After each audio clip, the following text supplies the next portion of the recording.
Dan saat dia sedang memetiki daun singkong, tiba-tiba Cindy dikagetkan dengan dua kuburan yang berdampingan.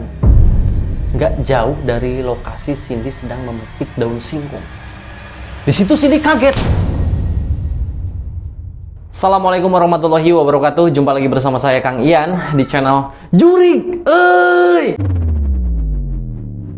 Oke, teman-teman semuanya, gimana kabarnya ya dari Sabang sampai Merauke, dari Pulau Jawa sampai Pulau Sumatera, ya pokoknya yang ada di Indonesia ataupun yang di luar negeri, gimana kabarnya? Sehat? Mudah-mudahan senantiasa dalam perlindungan oleh Allah Subhanahu wa taala ya, rezekinya lancar ya, kuotanya makin banyak gitu ya kan, biar bisa nontonin konten-konten saya gitu.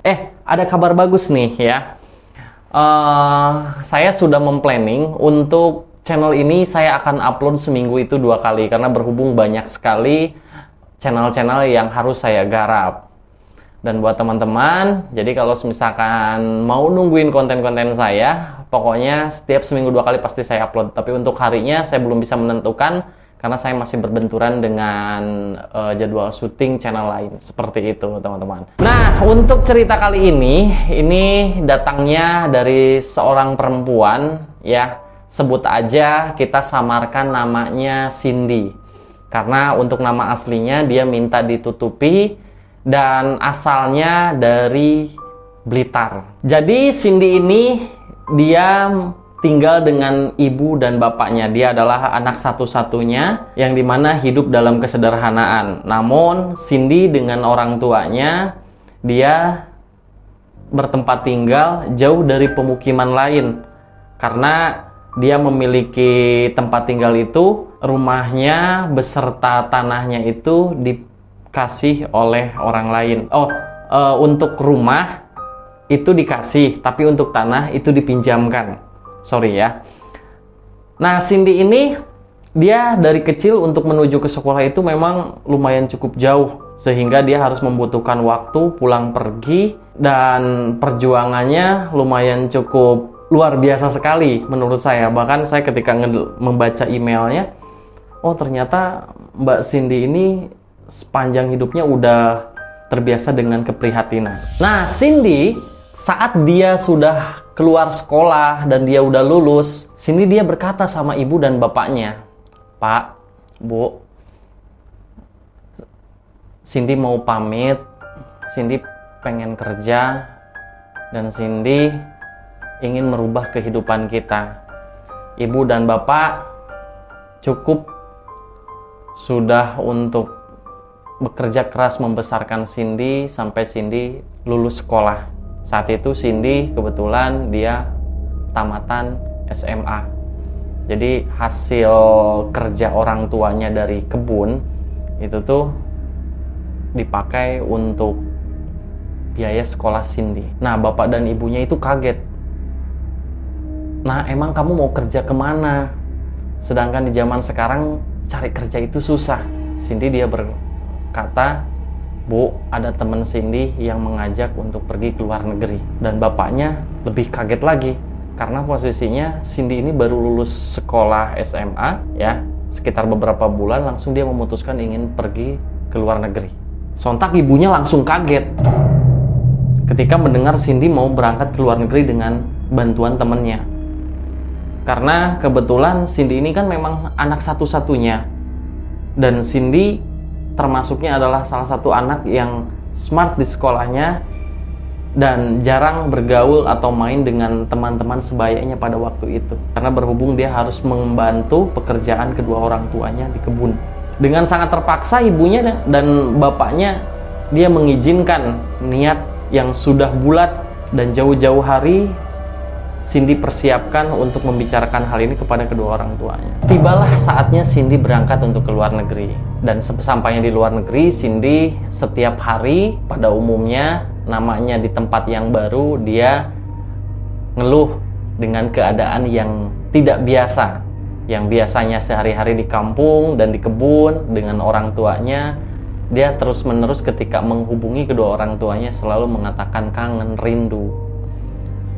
Berkali-kali juga Cindy berjanji ingin membahagiakan kedua orang tuanya. Pada saat itu, suatu ketika Cindy sudah beberapa kali mengirimkan hasil daripada jerih payahnya kepada kedua orang tuanya. Dan kedua orang tuanya merasa senang karena ada yang membantu perekonomian yang selama ini hanya mengandalkan hasil daripada bertani. Dan kebetulan kalau misalkan orang kerja di luar negeri ya, rata-rata itu nasibnya itu berbeda-beda. Ada yang mendapatkan bos yang baik, ada yang galak, ada yang seperti kayak di rumah sendiri, dianggap keluarga dan sebagainya. Dan kebetulan Cindy ini dia mendapatkan bos yang agak sedikit cerewet. Segala sesuatu pasti menjadi bahan untuk mencari-cari kesalahan. Sehingga Cindy selama dia berada di luar negeri, dia mendapatkan fenomena-fenomena yang dimana seringnya dimarahin, saat salah sedikit dia kena teguran dan sebagainya. Wajar, namanya orang bekerja pasti akan mendapatkan permasalahan-permasalahan seperti itu. Tapi yang perlu kita ingat, tidak ada satu permasalahan pun yang ditimpakan kepada hambanya di luar batas kemampuannya, seperti itu. Dan kebetulan kedua orang tuanya Cindy hari demi hari saking kangen dan rindunya memikirkan anaknya, satu persatu mengalami sakit. Pada saat itu yang pertama sakit duluan itu adalah bapaknya. Jadi bapaknya ini namanya anak perempuan satu-satunya yang selama ini ditimang-timang sampai dibesarkan sampai lulus sekolah. Saking nahan rindunya, bapaknya sampai sakit. Mungkin ada ikatan batin antara apa yang dialami Cindy di luar negeri dengan bapaknya yang berada di kampung pada saat itu. Singkat cerita, bapaknya sampai mengalami meninggal. Nah, sebelum bapaknya meninggal, saat Cindy dia ditugaskan sama bosnya untuk membeli sayuran dan sebagainya ke pasar, kebetulan Cindy barang-barangnya hilang alias terjatuh saat dia berbelanja di pasar, termasuk handphone. Nah, handphone yang hilangnya itu pada saat itu Cindy tidak menemukan, sampai Cindy kebingungan. Wah, ini gimana ya? Bukan permasalahan handphonenya yang hilang, tapi kontak semua ada di situ. Dan kebetulan Cindy ini tidak memiliki banyak kontak, bahkan hampir tidak ada kontak daripada teman-temannya selain daripada kontak bosnya dan kontak orang tuanya, terus sama manajemen yang untuk memberangkatkan Cindy ke luar negeri. Dan semua kontaknya hilang bersama handphonenya pada saat itu. Jadi ketika ada kabar bapaknya ini meninggal, tidak ada satupun orang yang bisa ngasih tahu Cindy karena handphonenya hilang. Dan Cindy belum sempat untuk membeli handphone lagi pada saat itu karena harus membutuhkan waktu berbulan-bulan untuk membelikan handphone baru. Dan di kampung, ibu dan beserta tetangganya bingung bagaimana ini caranya. Sampai ibunya itu sambil nangis meratapi nasibnya yang melihat jenazah suaminya yang sudah terkujur dikelilingi oleh orang-orang yang sedang baca Yasin pada saat itu. Ibunya minta tolong kepada tetangga-tetangganya. Pak, Bu, tolong barangkali ada yang bisa cari bagaimana caranya bisa menghubungi Cindy bahwasanya bapaknya meninggal. Dan alhasil beberapa tetangganya pun tidak bisa banyak ngebantu tentang hal itu. Karena kebetulan Cindy itu tinggal bener-bener di kampung banget. Bahkan notabene daripada orang-orang kampung di tempatnya Cindy itu, hampir sebagian persen banyak yang tidak memiliki handphone. Jadi secara teknologi banyak yang gaptek di sana. Lalu singkat cerita, sampailah bapaknya sudah dikuburkan. Beberapa bulan kemudian masih belum ada kabar dari Cindy. Jadi kayak hilang kontak seperti itu. Terus mamahnya karena kepikiran dan tidak ada satu orang pun di rumahnya yang menemani, akhirnya mamahnya pun jatuh sakit, sehingga mamahnya dia pun meninggal. Nah, gimana dengan Cindy? Cindy berkali-kali mencoba untuk bisa berkomunikasi dengan kedua orang tuanya yang ada di kampung dengan mencari akses untuk bisa menghubungi. Karena kebetulan kan rumah Cindy itu memang jauh dari pemukiman lainnya. Bener-bener sangat jauh gitu loh. Sampai yang tadinya Cindy mau berencana mengambil kontrak 4 tahun, alhasil dalam waktu 2 tahun Cindy memutuskan untuk tidak memperpanjang kontrak dan dia pulang ke kampungnya. Dan saat Cindy pulang ke kampung, banyak tetangga-tetangga yang memang tidak mengenali Cindy karena perubahan Cindy yang signifikan. Nah, kebetulan Cindy ini memang jarang ngomong dan orangnya pemalu. Dan selama berada di luar negeri, dia hidup dengan keketatan. Jadi untuk boro-boro bisa main dengan teman sesama TKW-nya. Jadi dia memang selama 2 tahun itu udah kayak berasa di penjara. Tidak bisa kemana-mana kecuali dia keluar hanya untuk membeli lauk pauk atau sayuran yang disuruh oleh bosnya. Nah, warga pun tampak kebingungan, ini siapa? Dan ini dari mana? Tapi karena warga juga tidak terlalu memikirkan, ya, sehingga Cindy melewati kampung tersebut, tidak ada satupun yang istilahnya bisa ditanya dari warga ke Cindy-nya. Nah, tibalah Cindy di rumah kedua orang tuanya. Ketika Cindy datang ke rumah kedua orang tuanya atau ke rumahnya, Cindy disambut dengan ibu bapaknya di depan pintu rumahnya Cindy di situ. Jadi selama bertahun-tahun Cindy berada di luar negeri dan dia tidak tahu kedua orang tuanya sudah meninggal, dan baru kirim gajinya Cindy itu baru beberapa kali karena susah untuk mencari akses untuk berkomunikasi, sehingga uangnya lumayan cukup banyak dan dia pulang berencana untuk memberikan kepada kedua orang tuanya, berharap agar senang. Dan ketika melihat di depan rumahnya, ternyata ibu dan bapaknya sudah menyambutnya dengan penuh dengan senyuman. Aktivitas seperti biasa. Cindy tidak merasa ada kejanggalan di situ. Untuk mengobati rasa kekangenannya, Cindy selama berhari-hari dia tidak pergi kemana-mana. Karena pertama Cindy masih dalam posisi lelah, ya, dan masih kangen juga dengan keluarganya. Suatu ketika Cindy dia kangen, rindu dengan masakan ibunya.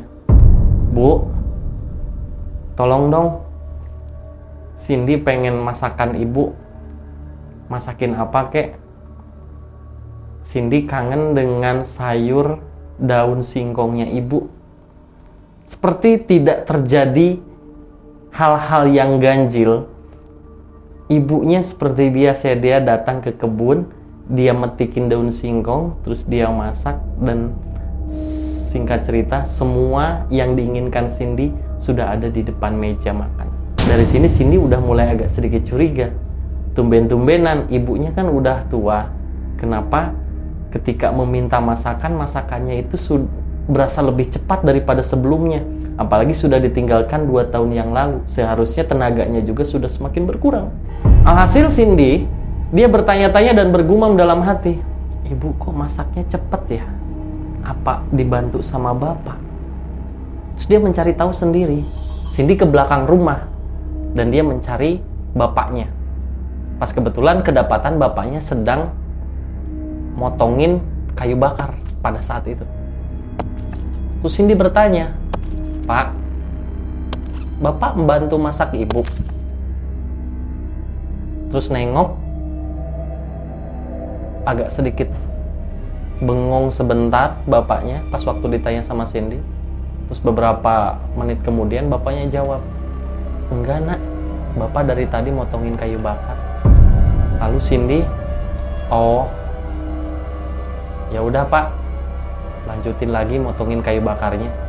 Terus Cindy kembali ke meja makan dan Cindy makan dengan ibunya. Dan saat makan sama ibunya, Cindy bilang ke ibunya, Bu, bapak nggak ikut makan bareng sama kita. Bapak tadi sudah makan. Ya udah, ayo bu kita makan. Kamu aja nak, ibu juga sudah makan. Kebetulan pas kamu tadi masih tidur, ibu sudah makan sama bapak. Nah, setelah Cindy selesai makan, seperti biasa ibunya membiarkan semua bekas makannya Cindy dan dibantu oleh Cindy. Kebetulan Cindy sudah terbiasa dari kecil, dia ngebantu kedua orang tuanya. Ditambah lagi dia memiliki pengalaman sebagai ART di luar negeri selama 2 tahun. Jadi tidak ada rasa lelah ataupun capek yang ada di benak Cindy karena Cindy sangat menyayangi kedua orang tuanya. Cindy meminta untuk tidur bareng bersama ibu dan bapaknya dalam satu kamar. Meskipun Cindy dia udah dewasa, udah besar, tapi Cindy masih menunjukkan sifat sikap manjanya kepada kedua orang tuanya. Ya mungkin kalau kita pikir secara nalar ya wajar karena Cindy dia sudah menahan rindunya selama 2 tahun saat dia bekerja sebagai ART di luar negeri. Lalu Cindy berkata sama ibu dan bapaknya, "Pak, Bu, bolehkah Cindy minta sesuatu?" Yang menjawab bapaknya, "Kamu mau minta apa, Nak?" Cindy pengen malam ini kita tidur bareng bertiga satu kamar. Apakah ibu dan bapak mau? Lalu bapaknya nengok ke ibunya sambil senyum. Terus ibunya dia mengangguk. Lalu ibu dan bapak dan Cindy dia masuk ke dalam kamar. Saat mereka bertiga sudah terbaring, tiba-tiba terdengar suara burung hantu yang kemungkinan besar yang di pikiran Cindy, mungkin nih burung hantu ada di atas gentengnya. Nah, Cindy berkata sama ibunya, "Bu, tumben-tumbenan ya. Ini ada suara burung hantu. Selama Cindy berada di sini belum pernah tuh ngedengar suara burung hantu sedekat ini. Kayaknya ini di atas genteng rumah kita deh, Bu." Terus kata ibunya, "Sudah, Nak, gak usah banyak dipikirkan. Sekarang kita lanjut tidur aja. Ini hari sudah malam." Seketika hari sudah mulai masuk ke azan subuh. Cindy dia bangun paling duluan di antara ibu dan bapaknya karena Cindy dia berniat untuk menyiapkan makanan sebelum ibu dan bapaknya bangun. Seperti biasa, Cindy selesai sholat subuh, Cindy dia berangkat ke kebun untuk mencari sesuatu yang bisa dimakan. Seperti kayak daun singkong dan yang lain-lain. Karena kebetulan selama ini keluarganya Cindy itu jarang membeli sayuran karena semuanya serba nanam di kebun tanah milik orang lain itu.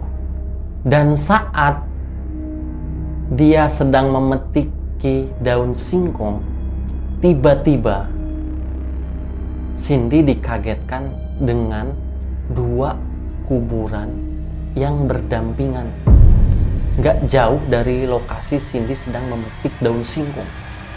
Di situ Cindy kaget karena setahu Cindy di sini itu tidak ada satupun kuburan dan tidak ada satupun orang yang meninggal dikuburkan di dekat situ. Tapi Cindy masih positive thinking. Dia bergumam, "Ini kuburan siapa ya? Perasaan setahu saya selama ini di dekat sini itu tidak ada kuburan. Apakah ini kuburan daripada pemilik tanah yang dipinjamkan ke ibu dan bapak ya? Atau keluarganya?" Nah, karena Cindy tidak berani mendekati kuburan tersebut, cuman bisa menatap dari jauh. Alhasil Cindy tidak bisa melihat tulisan yang ada di batu nisannya. Cindy melanjutkan memetik daun singkong dan mengambil sayuran-sayuran yang lain. Terus Cindy ke dapur, Cindy memasak.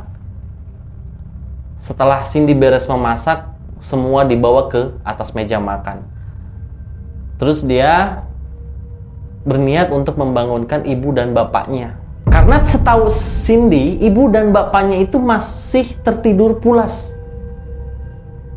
Dan Cindy pun kasihan melihat raut wajah ibu dan bapaknya saat Cindy bangun duluan, gak tega untuk membangunkannya meskipun itu udah masuk waktu subuh. Dan kebetulan rumah dengan kebunnya tempat kedua orang tuanya bercocok tanam di situ itu gak jauh. Saat Cindy masuk ke dalam kamar, Cindy melihat kedua orang tuanya sudah tidak ada di atas kasur. Bu, Pak, ayo bangun. Cindy udah masak banyak nih. Pas dia buka gorden. Bu, Pak, kemana ya? Apa mereka sudah bangun? Apa mereka pergi kemana? Cindy merasa heran. Karena setahu Cindy, ibu bapaknya masih tertidur pulas di sana. Terus dia nyari-nyari ke belakang rumah, ke kebun, balik lagi, muter-muter. Gak kerasa, matahari mulai terlihat. Dan waktu sudah pagi hari. Karena berhubung ibu dan bapaknya nggak ketemu dicari-cariin, alhasil Cindy dia masuk ke pemukiman dan menanyakan keberadaan ibu dan bapaknya. Bapaknya ini namanya sebut aja Darjo. Dan ibunya Ibu Emma. Cindy nanya ke warga yang sedang berbelanja di sebuah warung. Permisi, Bu, apakah ngelihat bapak saya? Karena warga juga nggak kenal dengan anak ini. Warga nanya, maksudnya bapak siapa, Neng? Bapak Darjo sama Ibu Emma. Warga kan kaget ngedenger ketika disebutin nama itu. Bapak Darjo dan Ibu Emma. Bapak Darjo dan Ibu Emma yang tinggal di kebun yang di ujung sana. Iya, Bu. Nah, Neng ini siapanya? Saya Cindy, Bu. Cindy. Langsung ibu itu teriak. Memanggil warga yang lain untuk memberitahu bahwa ini adalah Cindy. Dan Cindy sudah pulang ternyata. Semua berkumpul. Cindy makin panik dan bingung. Kenapa ini orang-orang semua pada berkumpul seperti kayak ngelihat suatu kejadian atau seperti kayak ngelihat setan? Tidak banyak orang yang berkata saat Cindy sudah dikelilingi warga di situ. Cuman ada ibu yang menjelaskan dengan Bapak Ustadz. Diawali dengan seorang warga, ibu-ibu di situ, dia mengatakan, Nak Cindy kemana aja selama ini? Saya baru pulang, Bu. 3 hari yang lalu saya baru sampai. Dan sekarang saya sedang mencari bapak saya dan ibu saya. Tadi saya habis sholat subuh, saya ke kebun ngambil daun singkong, rencananya untuk dikasihkan sama ibu dan bapak. Namun ketika saya beres masak dan menyiapkan makanan di meja, kembali ke tempat tidur, ibu dan bapak sudah tidak ada. Padahal dari semalam ibu dan bapak tidur bareng Cindy.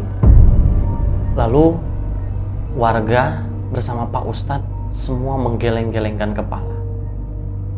Warga bingung gimana cara menjelaskan permasalahan yang terjadi kepada Cindy. Karena warga tahu ketika semua dijelaskan, Cindy pasti akan merasa sedih. Dengan sangat terpaksa, Pak Ustadz dia menyampaikan, Nak Cindy, kamu yang sabar ya, Nak. Cindy bingung. Maksudnya Pak Ustadz, Ibu Emma dan Bapak Darjo saat Cindy berada di luar negeri, mereka sudah tidak ada. Mereka sudah meninggal. Ketika ngedengar itu, Cindy langsung mengeluarkan air mata. Serasa tidak percaya, Cindy diam, berdiri, sambil menahan rasa sedihnya dan berasa tidak percaya dengan apa yang disampaikan oleh Pak Ustadz. Pak Ustadz menjelaskan semua kronologi kematian Pak Darjo, bapaknya Cindy, dan kematian Ibu Emma sebagai ibunya Cindy dengan secara detail, dan warga yang lain hanya cukup melihat dan ikut bersedih ngelihat gestur atau mimik wajahnya Cindy yang saat itu sangat-sangat terlihat terpukul dan sedihnya luar biasa. Cindy hanya bisa menggeleng-gelengkan kepalanya sambil dia menangis. Dia bilang sama Pak Ustadz, "Tapi Pak, saat 3 hari lalu Cindy pulang dan Cindy mengucapkan salam. Terlihat dari jauh ibu dan bapak sedang menunggu Cindy, serasa kayak sudah tahu Cindy hari ini pulang. Lalu Cindy selama 3 hari ini berada di rumah itu bersama ibu dan bapak juga." Berkali-kali Pak Ustadz mengatakan sabar. Mungkin saking cintanya ibu dan bapak terhadap Cindy, sehingga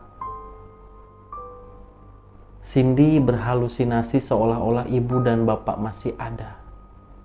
Karena Cindy masih kekeh nggak percaya dengan apa yang diomongin Pak Ustadz dengan warga yang di sekitar situ, Cindy makin nangis sejadi-jadinya, dan semua warga mengatakan, "Benar nak Cindy, benar nak Cindy. Ibu dan bapakmu sudah meninggal lumayan cukup lama, beberapa bulan yang lalu sebelum nak Cindy pulang." Alhasil, mau nggak mau, Cindy harus menerima kenyataan yang belum siap untuk dia terima pada saat itu. Dengan rasa empati, banyaknya tawaran-tawaran dari warga. Karena ngelihat Cindy sangat terpukul, warga menawarkan, "Udah nak, tinggal aja sama kami, tinggal aja sama kami, tinggal aja sama kami." Semua pada ngajak. Karena berhubung Cindy, dia orangnya pemalu, pendiam, jarang ngomong, dan gak mau merepotkan orang lain. Alhasil Cindy dia menolak semua ajakan warga yang ada di sekitar situ, dan Cindy kembali ke rumahnya sendiri. Dia berjalan secara perlahan menuju rumahnya sambil dia menunduk, sambil dia melamun, sambil dia membayangkan apa yang terjadi 3 hari ini. Terasa nyata. Lalu Cindy melangsungkan hidupnya di rumah tersebut. Dan cerita selesai. Oke teman-teman, saya mengucapkan banyak terima kasih buat inisial N yang sudah mau membagikan ceritanya di channel ini. Harapan dan doa dari saya, mudah-mudahan dari cerita ini bisa banyak yang diambil pelajarannya. Saya katakan yang inisial N ini dia orang tangguh, kuat, berjuang, berbakti kepada kedua orang tua, dan kamu adalah orang yang akan sukses kelak nanti, dan semoga bisa mendapatkan calon pendamping yang sebaik bapaknya N ini, atau yang disamarkan namanya jadi Cindy. Oke, buat teman-teman semuanya, setiap orang itu pasti memiliki permasalahan. Setiap manusia pasti akan dibentur-benturkan dengan suatu masalah. Ekonomi merupakan salah satu pokok utama alasan manusia saling berdesak-desakan, saling menjatuhkan, berbondong-bondong untuk meningkatkan derajatnya, sampai segala cara halal haram semuanya ditabrak.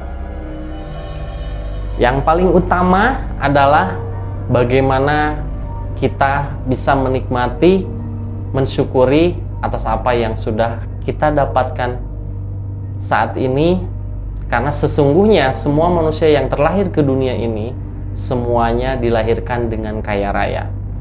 Tidak ada satupun orang yang rela menjual satu tangannya hanya demi uang 1 miliar. Bahkan banyak orang yang mengeluarkan materinya atau uangnya hanya untuk satu tangan. Banyak yang membeli tangan palsu dengan harga miliaran hanya ingin mendapatkan kesempurnaan. Dari situlah kita harus menyadari bahwasanya setiap manusia lahir ke dunia ini sudah diberikan kekayaan yang sangat-sangat luar biasa dan patut disyukuri oleh kita sebagai makhluk hidup. Terima kasih banyak, sampai ketemu di video selanjutnya. Saya Kang Ian, jurik. Assalamualaikum warahmatullahi wabarakatuh. Bye.